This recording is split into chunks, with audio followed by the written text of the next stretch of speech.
Ayan mga kalingap at mga kasama, mapagpalang araw po sa ating lahat. Yan, kamusta po yung mga minamahal po natin, mga viewers, mga sponsors, mga minamahal po natin na mga OFW. Yan, araw po ng Biyernes. Yan, mag-update po tayo sa bahay ni Bro Rico.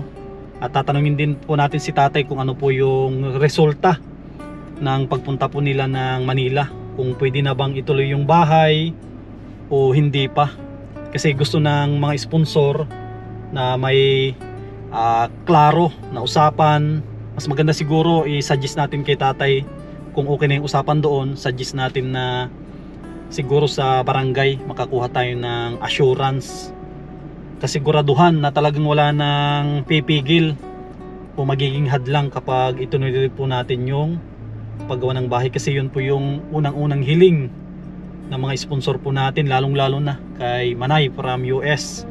Yun yung kanyang hiling na sana magkaroon ng malinaw na usapan para pag tinuloy po natin yan, matapos yung bahay ay wala na pong maghahabol. Kasi masasayang po yung pera kapag pinwersa na patanggal po yung bahay. Siyempre ano po yan, bato yung bahay nila.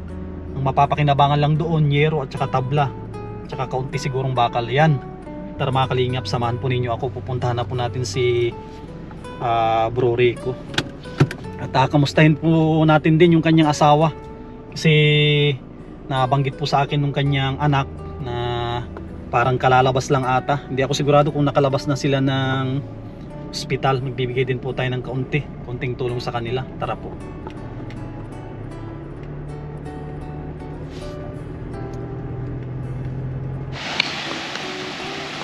Ayan mga kasama, dito na tayo kina Bro Rico. Ang ganda na ng kalsada dito. Yan po, papunta po yan ng kanilang sentro ng Barangay Oliva. Bro, good morning. Bro, kamusta? Parang andun sila, mga anak mo parang naglipat na kayo doon, di pa? Hindi pa. Ay, hindi pa. Atay, magandang umaga po. Naglilinis po, pwesang siguro yun. Bro, kamusta si misis mo? Sa awa po naman ng Diyos, nakalabas naman Nakalabas na. Kaya lang may mga resita ba ng gamot na napakadami. Kaya sabi ko yun ang iniisip pang isang problema. Yung bayarin sa ospital. Sa awa po ng Diyos man nadala sa pakiusap ko yung nandun sa loob. Nanghihingi ako ng tulong dun sa DSWD, nabigyan ako ng 10,000. Na-exist pa kulang-kulang 14,000. Ngayon, umuwi ako sa Pinagborasan at sabi ko, manghiram ako kahit 2,000, kahit 3,000 kung mayroon. Ang usapan namin nung nasa loob, yung pinaka maramataas na yata ang doon sa loob. Pinaka-head nila? Oo, pinaka-head niya siguro yun.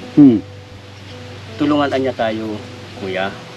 Tulungan mo ako, tutulungan din kita. Parang kantayan bro basta niya, pagbalik man niya, kung magkano niya yung pera mong dalaan niya, sabihin mo sa akin. Sabi ko, upo ka mama. Sabi ko sa, upo ka madam, sabihin ko. Pagbalik ko, sabi niya sa akin, hintay ako ng alas 4 ng Martes. Alas 4 talaga ang labas namin noon, Martes talaga Hindi naman ako nagsira doon sa usapan namin na 4 o'clock ng hapon. Nagbalik ako sa kanya, ang dala kong pera, 2,000 lang talaga. Sabi niya, anak ko wala lang iba niyan, sabi sa kuya. Sabi ko po talagang madam, talagang mayo na po niya ako, talagang 0-0 balance, sabi ko. Sige na siya na niya. Ibayad man niya yung doon sa cashier niya, tapos ginawa siya ng parang pang-referral pang-referral na para ipakita ko doon sa cashier. Yun na nga, dinala ko doon sa cashier, tapos binigay ko yung 2,000. Binigay sa akin ng resibo na, papirmahan ko doon sa Tunhead office, pakagaling mo niya doon, at kung lalabas na kayo, diretso na sa pharmacy, sunod sa doon na sa sa area ng mga sa tawag dito, parang releasing na siguro. Hindi releasing na nga. Doon daw sa nurse station. Paglabas mo niya, papirma mo niya sa gwardiya, iwan mo niya sa gwardiya yung resibo niya. Pwede na ilabas. Nakalabas na kami ng araw niya. Paano yung balanse mo? Ay, Okay na. okay na, wala na yun. Ay grabe, baka alam mo yung pangalan nung head office. Ay, hindi ko nga kilala. Yung Kaya anong hospital yan bro? sa Hernandez, Ay grabe, napakamahal ng hospital yan. oo, kaya lang Kuya Sam, kung iaano ko dun sa pampublikong ospital si Mrs. Baka napabayaan. Mamamatay na. Oo. Kasi sabi nga sa atin ng doktor, ang pintig na lang daw ng puso ng Mrs. ko ay 1 to 3 na lang. Ang delikado. Ibig sabihin daw, sabi ng si doktor, 50% na lang yung natitira na Pwede siyang mabuhay panghinga. parang ano. Pwede siyang mabuhay, pwede siyang mawala. Di natakot ako doon, parang kinabahan ako doon, sabi ko. Na parang napaluha-luha ako doon, tumalikod na lang ako, di lang ako pahalata doon sa doktor. Eh, sabi ko, Dok, baka naman ako may iba pang paraan. Man. Eh, madadala pa niya yan sa gamutan. Eh, yung bagang tinatawag na pagtitingin dito sa puso ng nakadipa. Batawag doon? Yung, Parang pinasok sa parang yungib. Oo. Na kita talaga yung laman loob natin dito sa dibdib. Parang ultrasound ata yun. Oo. Yung, ay 15,000 pala yun. Ay sabi ni doktor sa akin, dadalawahan daw pa, chichikin daw, dadalawahin daw na ganun para, sabi ko malaki na. Sabi ko, Dok, baka Dok, may iba pang parang ako Dok para hindi na tayo dumaan sa ganun. Kasi dumaan ako sa ganun naman. Yung misis ko, yung tinatawag na eco, ano yan? Parang may tawag yan, eco, parang yung ginawa din kay Brother Paas. Oo. Di sabi ko, kasi mga gugulpi sabi ko, ay di siyempre pag pinagdalawahan, di 30 mil na yun. Ay wala pa yung gamot doon. Sabi ko, ay nag-bill nga kami ng 42,000 lahat-lahat.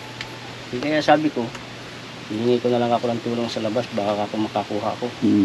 Ay sa awa ng Diyos nakakuha man ako, pumunta ko sa office ni Gub, saka ni saka sa PCSO. Nataon pa ng walang pundo. Sabi ko, kaswerte naman ka ako nito. Sabi ko, ito di bali na. Dahil siguro talaga, swerte siguro ito. At biroin mo, may ganun ako na problema na ay sabi ko, salamat na lang sa Diyos. At mayroon kahit kunti. Nung lumapit nga ako dun sa DSW, yun na nga, nakakuha ko 10,000. Ipinagparsya ko dun sa ospital. Ay sabi sa akin ng i-balansi ka pa niya kuya ng 30, kulang-kulang 14,000 pa. Ay sabi ko, saan ko kakakuha ito hahanapin? Balik ko dun sa loob, kaya nga kami nag-usap nung kid na yata yun. Kaya doon ka nagkaroon ng parang Doon ako repair. nagkaroon ng parang lakas ng loob na yung pagsabi sa akin na magtulungan na niya tayo anak ko at tutulungan din kita. Buti na ayos din, di ba? Oo. Kasi alam ko dito sa Cam Norte, yan ang pinaka mahal na ospital, pero magagaling ang mga doktor dyan. Talagang asikaso ka talaga dyan. Kaso ka. Hindi ka pababayaan. Kasi na din ako dyan nagpakumpayan. Ako, isang beses ako dyan na Siagom, 2 beses ko na dyan dinala. Eh talaga yung servisyo dyan, maganda naman talaga. Wala akong masasabi. Tapos sabi ko nga, pakiusap ko doon sa doktor, doon lang ka po ma'am sa sa ward na na kwarto, 500 lang a day. Ay this, anya kuya, sabi niya. Imagine mo yan, tutusin 500. 500. Pero pag aircon siguro, ay aircon na yun. Ay aircon na rin. Oo, kaya lang may 10 sila doon. Akala ko so. Pero yung talagang mga medyo may kaya pag sulo, O doon sila sa baka pag ang isang araw nun ay mga 2,000. 2,000. Sobra pa, 2,800 daw ngayon. Kaya sabi ko naku, discreto pa ako. Kwarto pa lang ito talaga. 500 na. Pag masilan pala ang sakit ng tao, doon nila nilalagay. Magmahirap, magmayaman. Kahit ayaw mo doon, pag masilan yung sakit ng isang tao, doon ka talaga ilalagay nila. Kaya hindi ka makakasabi na ayaw hindi ko ka dyan. pwedeng mamili. Oo. Yan. Kaya shout out dyan sa Leon Hernandez, mga staff dyan, lalo na yung head, sa tulong nila kay bro. Oo. Laking bagay yun. Kaya sabi ko nga papasalamat ako dun sa babae, dun sa head na babae na yun. Babae pala yung head nila doon. Kaya sabi ko, hulog ng langit ka kako sa akin, madag sa loob ko lang. Pero yung kabalang dibdib ko, sabi ko, grabe no. Kabata pa kako ni Mrs. Ilang taon na si Mrs. mo? 36 pa lang. Bata pa. Bakit kako ganun kako dinapuan ka ng ganyan. Pero yung niya, baka dati nang iniinda niya siguro, hindi naman. Hindi naman. Kasi di ko nga maintindihan sa kanya kasi daw may bisis daw siya, sabi niya sa akin itong mga nakaraang taon. Pag napapagod daw siya. Masyado daw mabilis yung Tibok. kabog ng dibdib. Ah. Ano, parang lumalaki yung kanyang puso.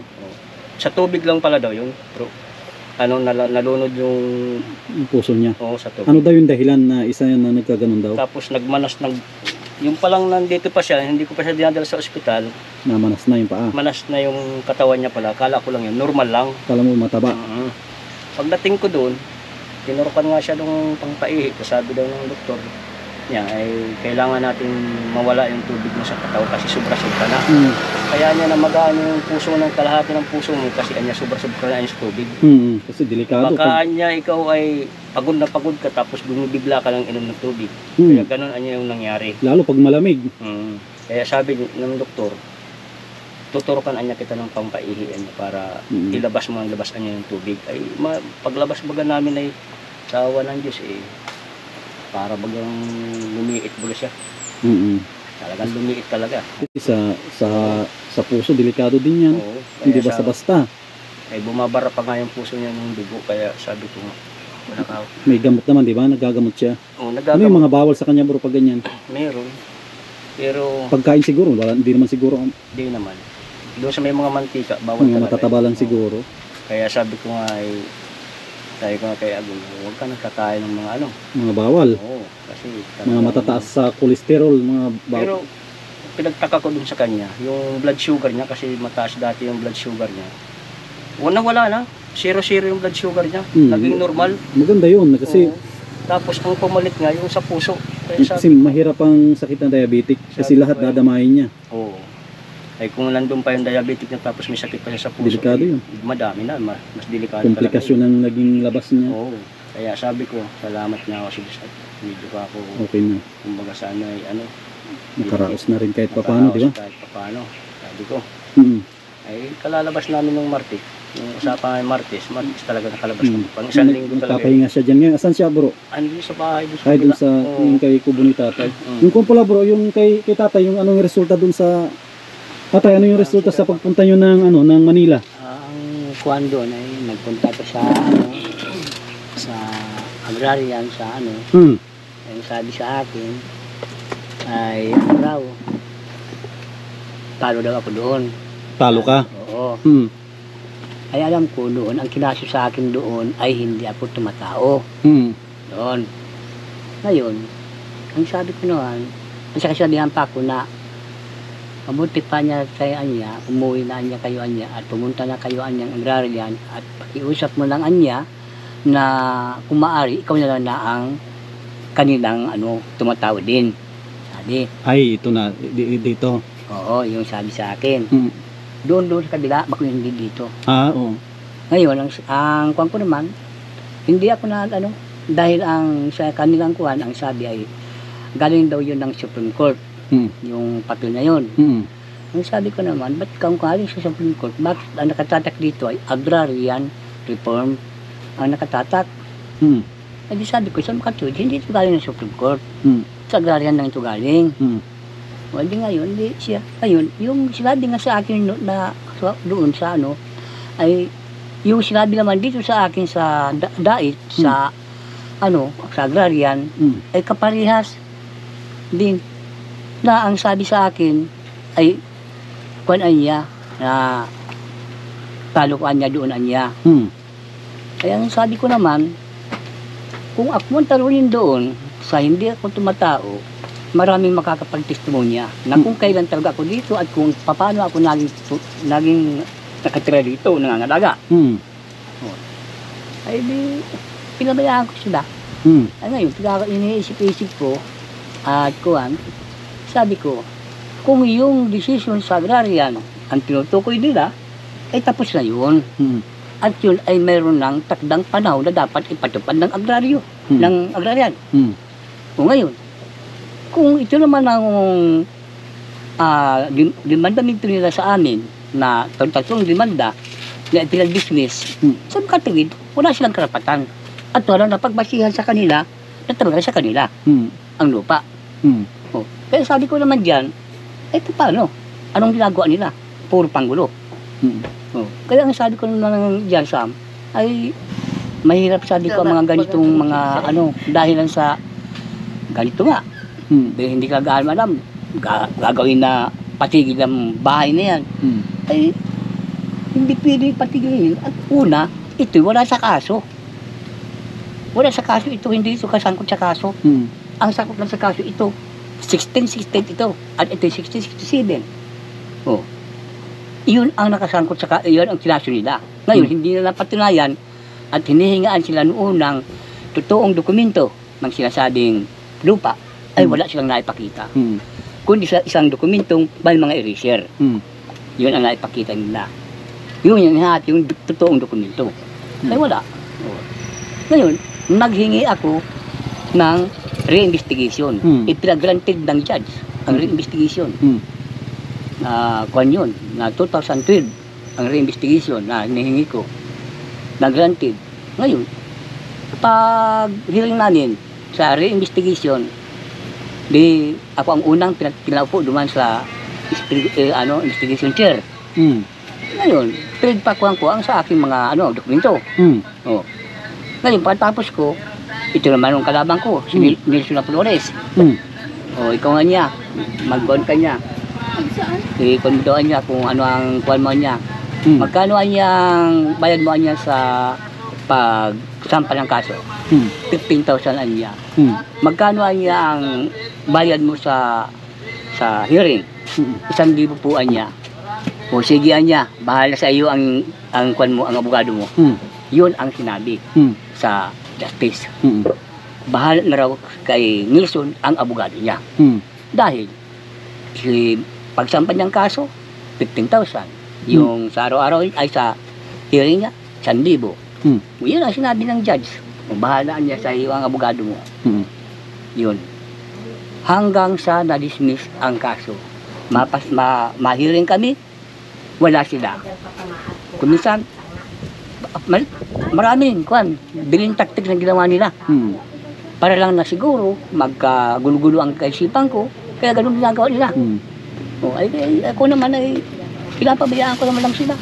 Kung ano ang nila. Kung ano ang gagawin nila. Sa maikling salita tay, ano yung naging resulta dito sa itong 11 hektarya na ito? Ano ang naging resulta dito? Puro sila palo dito.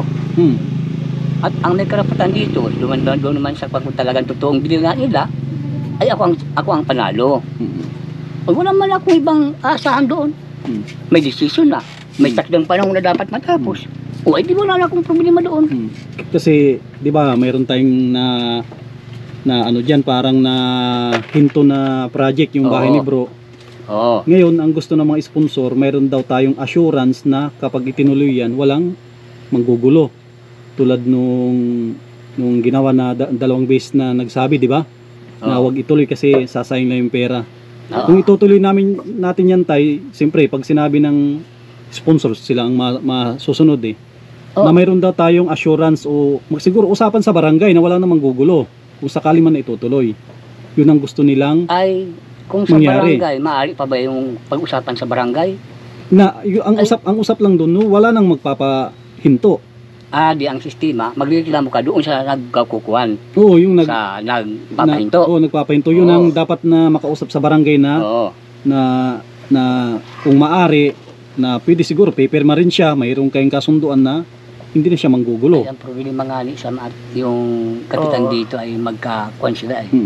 At itong kapitan dito isang kot din eh. Sangkot din ang kapitan. Yung ganyan na kwantay, wala tayong magagawa na dyan kasi ang masusunod dito, batas. Ang sponsor na yung gusto niya kasi. Oo. Kung ako lang sana, pwede na ituloy yan, bahala na, ipera ng sponsor yan. Ang gusto nila kasi, yung maliwanag na wala na talagang kahit ano lang, sa usapan sa barangay lang na may hawak kayong papel na wala namang gugulo. Gugulo lang. Kasi ayaw ko din na, siyempre, unang-una tumutulong tayo kasama natin mga sponsor.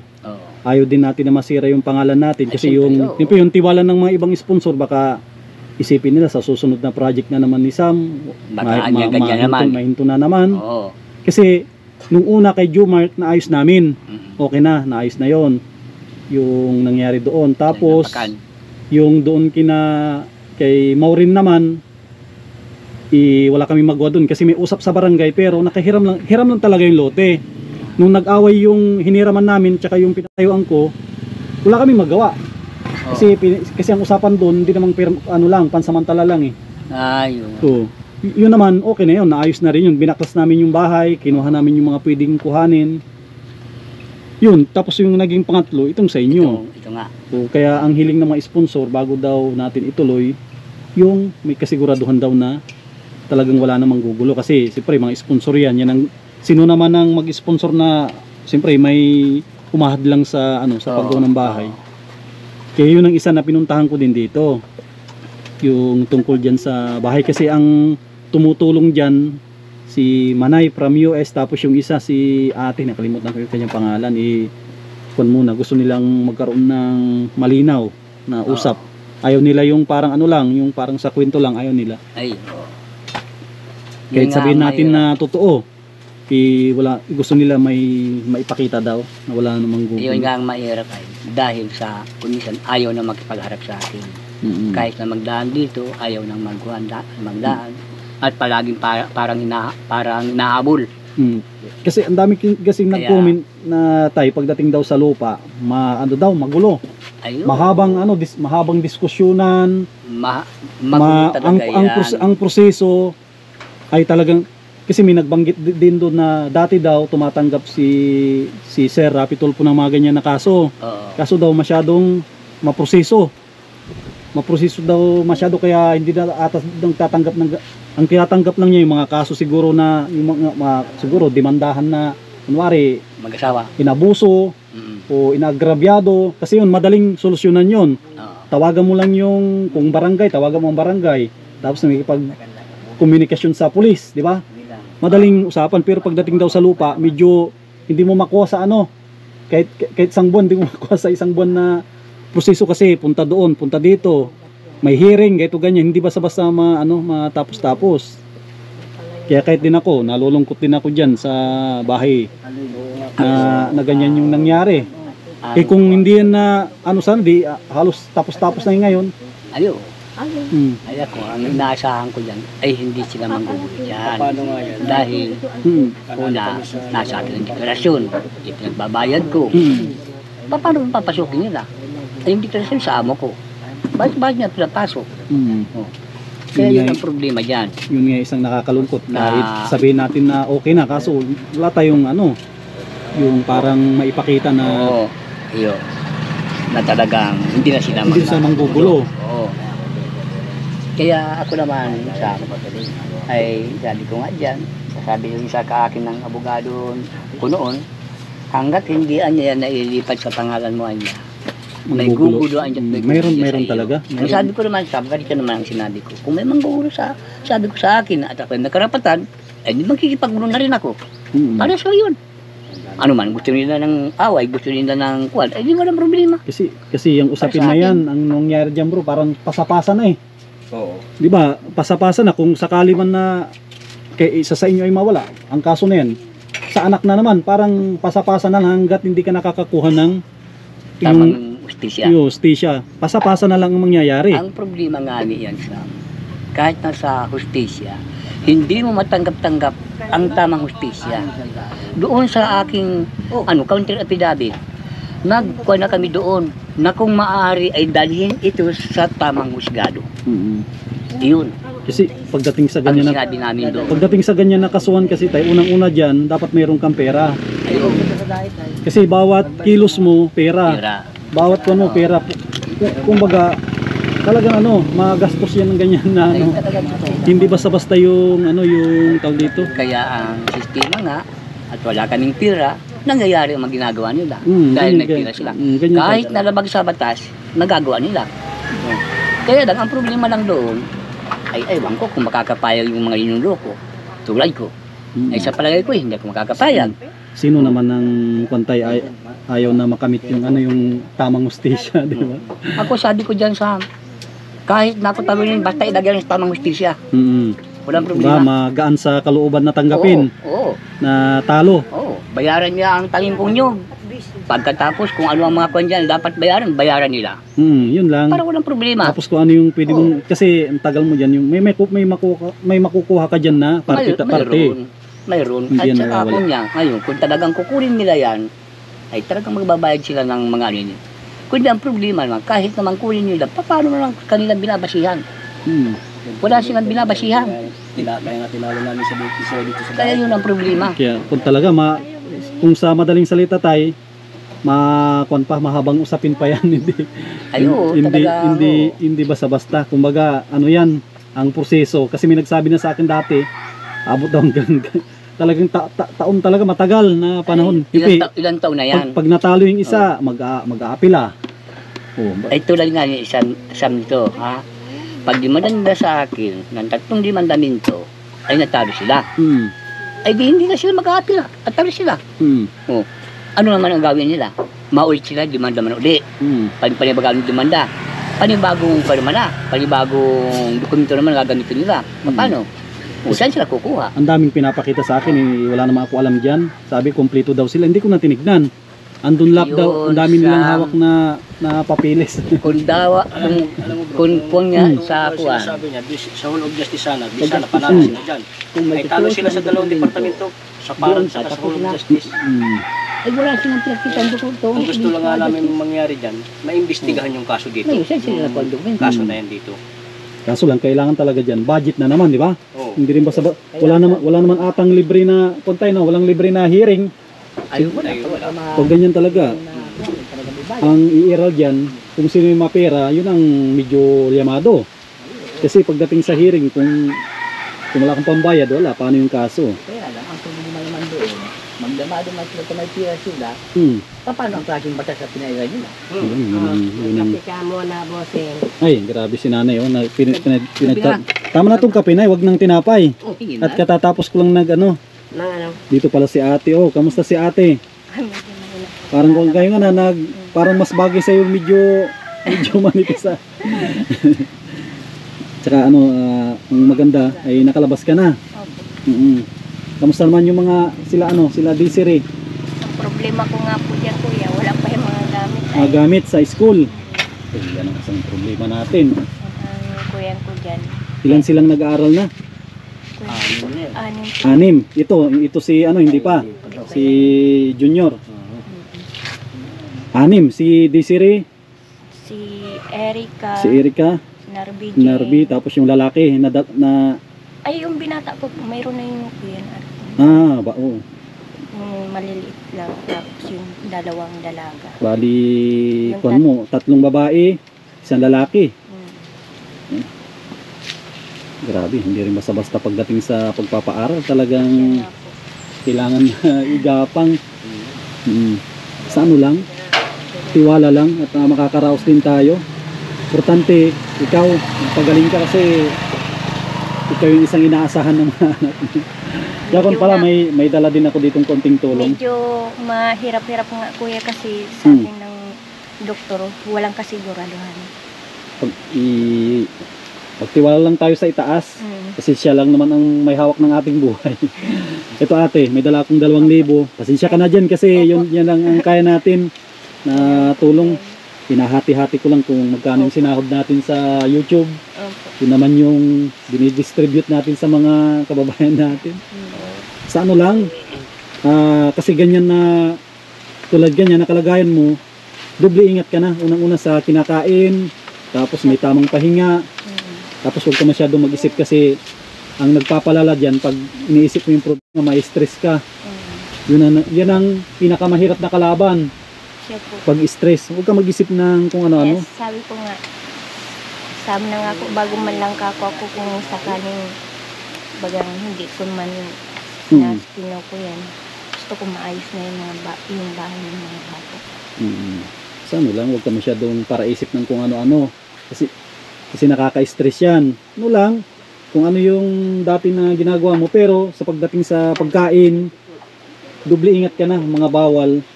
Mga kuya po, may mga mantika. Mantika.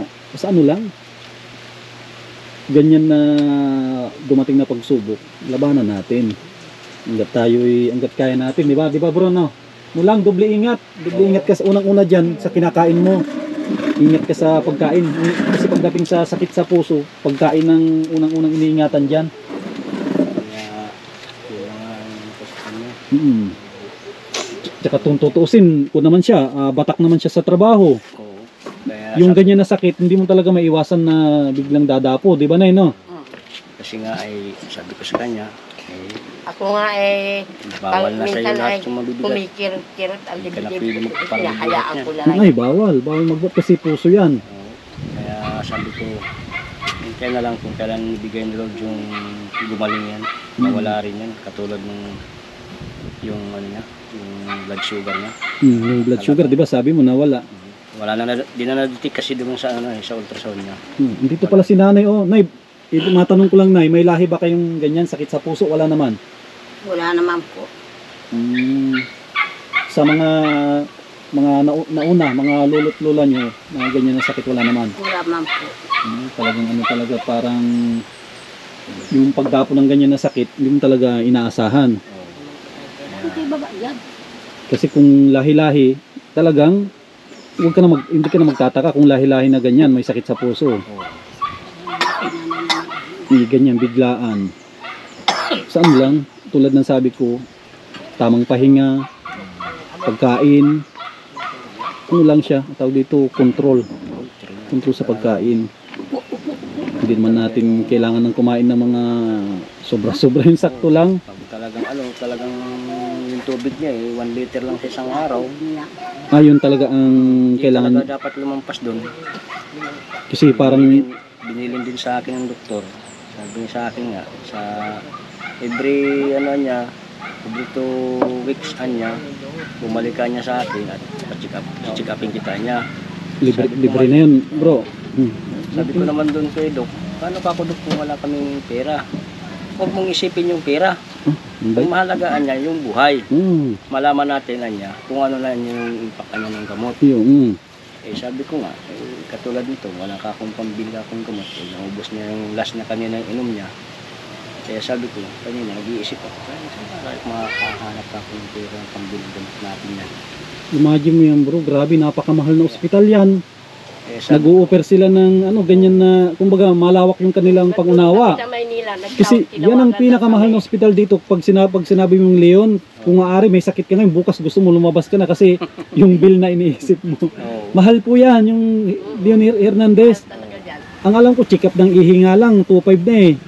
Saan kukunin niya.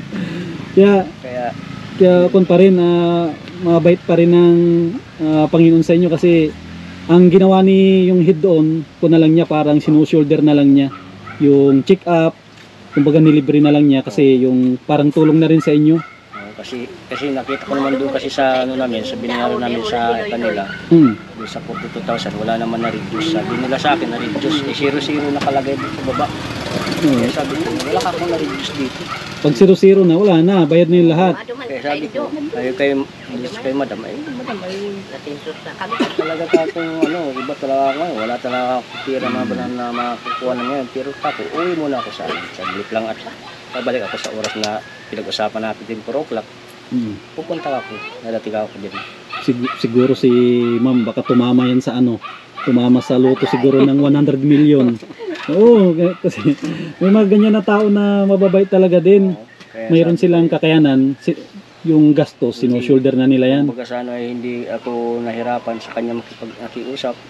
Basta ang sabi niya sa akin, kaya tutuyan niya, tulungan na niya tayo. Sabi, tulungan mo ako, tulungan din kita.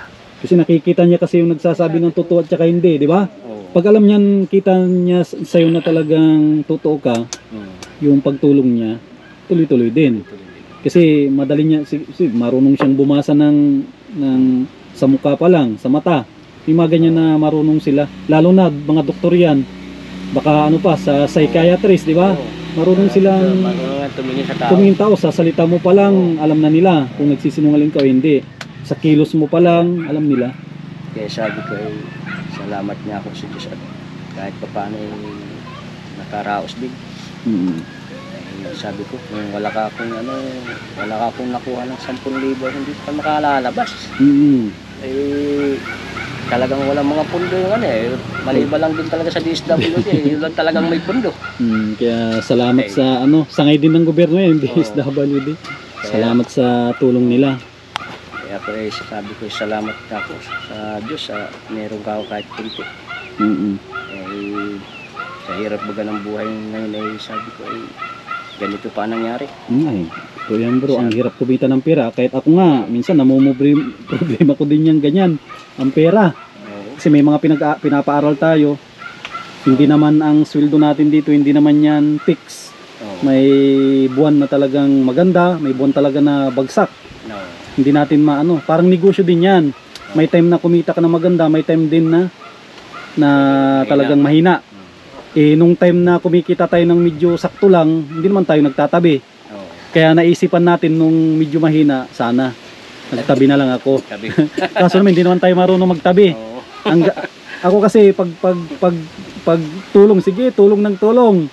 Oo. Oh, sabi nila magtabi ka. Eh, ngayon ko din, totoo din yung kasabihan na dapat nag-iipon ka din kasi pagdating ng mayroon kang dudukutin. Pag may sinuksok, may dudukutin.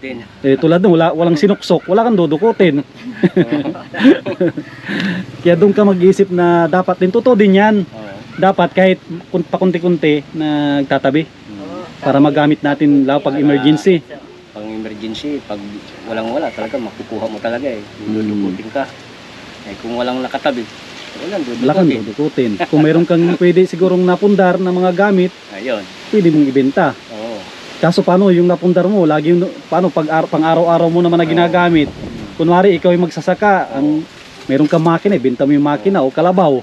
Ikaw din na mawawala. Ikaw na mawawalan. O kunwari, motor naman, binenta mo yung motor mo, wala ka ng panghatid. Wala na. Anong gagawin? Maglakad o magbisikleta? Oo. Eh sabi ko nga, wala na ka akong pamuntang ako yung kahirapan. Ganun talaga. Yung ano lang, talagang ganyan na Kumbaga buhay. sacrifice talaga. Para lang magkaroon ka ng Malamig ka. pagkayod. Yung kape pala bro. Bro, kape muna tayo. Oh, sige. Sige, Ako naglaba ako. thank you kay nanay sa pakape po sa atin. No? Pakape tayo. Yan mga kasama, ito na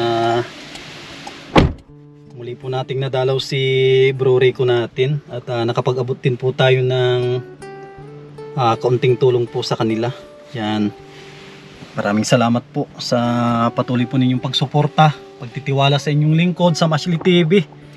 Yan, sana wag po kayong magsawa na manood ng ating mga upload, mga video natin para mas lalo pa po nating mapalawak yung ginagawa natin na pagtulong sa ating mga kababayan, sa mga minamahal po natin na mga sponsors.